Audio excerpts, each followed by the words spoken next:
अंजली दमानी यांकडून पुन्हा धनंजय मुंडेंच्या राजीनाम्याची मागणी। देशमुख हत्येला 2 महिने पूर्ण, आता तरी राजीनामा होणार का, दमानी यांचा सवाल। तर राजीनामा न घेतल्याने राष्ट्रवादीची बदनामी, सुरेश धस यांची प्रतिक्रिया।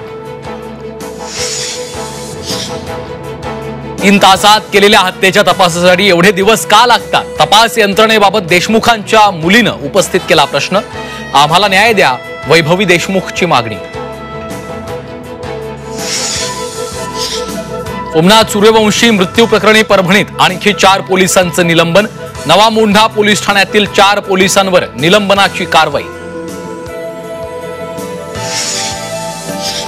भाजपचा पदर पकडून निवडून आले अजित पवारांना मनसेच्या संदीप देशपांडेंचा टोला। स्वतःच्या हिमतीवर निवडणूक लढवून दाखवावी, अजित पवारांना देशपांडेंचं आव्हान। राहुल सोलापूरकरांच्या डॉक्टर बाबासाहेब आंबेडकरांवरील विधानावरून जितेंद्र आव्हाड आक्रमक, विधान मागे घेण्याची मागणी। तर इतिहासावर बोलणं टाळा, उदय सामंतांचं आवाहन।